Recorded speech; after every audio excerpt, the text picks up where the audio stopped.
مقام خوف جو ہے ان میں مقام محبت اونچا ہے مقام خوف سے.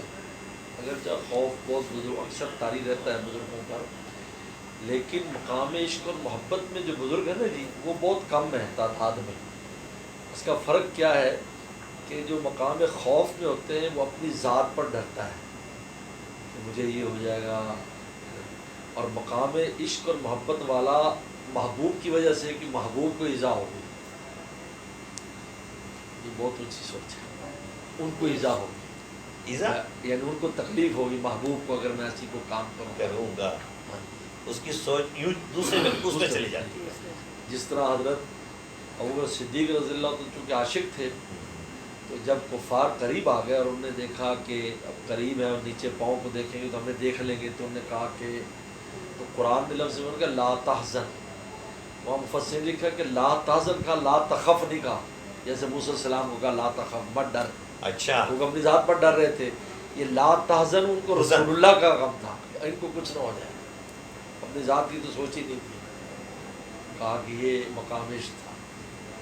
یہ اہل محبت جو ہے ایک کتاب اولیاء کرام پر عربی میں 1000 ولیوں کے تذکرے ہیں تقریباً، یعنی ان میں نے بغور پڑھا ہے اس کو، اس میں اہل محبت جن پر عشق کا غلبہ تھا محبت کا بہت کم تھے اور ان کی شان سب سے جدا تھی. تو حضرت ہمارے حضرت جو ہے نا والا اچھا ان کو کہاں رکھیں گے جو منصور اہل محبت اونچے چلے گئے، بہت مجھے چلے گا، اس وجہ سے فنا ہو گیا نا حالات سے ادھر حالات کہ وہ کسی نے وہ حضرت تھانوی فرماتے اگر اس زمانے میں میں ہوتا تو میں ان کا مقدمہ لڑتا اور قاضی کو مجبور کر دیتا کہ تم یہ فیصلہ نہیں کر سکتے. اور پھر ہم نے فرمایا کہ درخت میں سے اگر آواز آ رہی ہے اور وہ درخت کہتا ہے حضرت موسیٰ علیہ السلام کو آواز درخت میں سے آواز آ رہی کہ میں تیرا رب ہوں، تو وہ ہم کہتے ہیں یہ اللہ تھا جو درخت سے بول رہا تھا بواسطہ درخت کے، اس نے ان الحق لگایا، تو وہاں پر بھی تو یہ کہا جا سکتا ہے کہ ان کی زبان پر اللہ تعالیٰ بولے.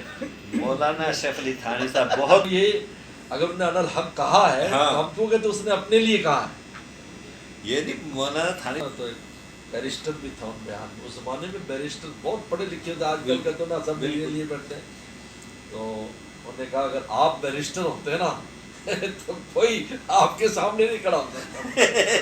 بیان خیر زکریا رحم اللہ لکھا ہے کہ حضرت تھانوی رحم اللہ سہارنپور آئے تو مولانا خلیل احمد صاحب سہارنپور رحمۃ اللہ علیہ کی زیارت کے لیے، تو انہوں نے اہتمام کیا بھی حضرت تھانوی یارو گزر رہے تھے تو انہوں نے کہا چلو میں ملتا جاؤں. بالکل. تو حضرت شیخ زکریا رحم اللہ یہ حضرات طالب علم ہوں گے یا جو بھی، کہا کہ اتنے میں ایک آدمی آ گیا. جب آدمی آیا تو مولانا خلیل احمد صاحب سہارنپور رحم اللہ نے اور انہوں نے کہا یار یہ بہت پریشان کرتا ہے، ایسے ایسے شبہات پیش کرتا ہے، زج کر دیتا ہے آدمی، مانتا ہے یہ اس قسم کی باتیں کرتا ہے یہ آدمی جو آ گیا. تو اور وہ حضرت تھانوی کا سن کر آیا تھا، ان کو تو بھگت لیا تھا اس نے، یعنی ان کو تو زج کیا ہوا تھا اس نے. اب حضرت تھانوی رحم اللہ انہوں نے کہا یہ اور کوئی بڑے مولانا صاحب آ رہے ہیں. تو حضرت نے پوچھا مولانا کو خلیل سے سہارنپور رحم اللہ کہ آپ پریشان لگ رہے ہیں. انہوں نے کہا یار صاحب آئے ہیں نا یہ بہت زج کرتے ہیں، حکمتیں پوچھتے ہیں، عجیب عجیب باتیں کرتے ہیں. میں کوئی بات نہیں بتانے جو نہیں. انہوں نے کہا مجھے آپ سے کچھ پوچھ رہا ہے. حضرت میں ہاں پوچھو بیٹھ جاؤ. فلاں حکم کی حکمت کیا ہے؟ فلاں حکم کی فرمایا اچھا یہ پہلے بتاؤ اس کے علاوہ جتنے حکم ہیں ان کی حکمتیں تمہیں معلوم ہے؟ یہ پہلے بتاؤ، اگر ہے تو پہلے آپ وہ بیان کر دو، اس کی میں بیان کر دیتا ہوں. وہ تو پتہ نہیں کہ نہیں پتہ کسی کو وہ رکھ لو. وہ ایسی چپ لگی وہ چلتا ہو پہلے ساری بتا دو نا جو تمہیں پتہ ہے. بولے خدا ہوں میں، اور ڈارون بولے بوزنا ہوں میں، بندر ہوں میں. منصور نے کہا میں خدا الحق کہہ دیا. منصور بولے خدا ہوں میں، ڈارون بولے بوزنا ہوں میں. مجھ سے کہنے لگے میرے ایک دوست فکر ہر کس بقدر ہمت اوست، جتنی جس کی ہمت تھی وہ ایک نیچے چلا گیا اور ایک اوپر چلا گیا.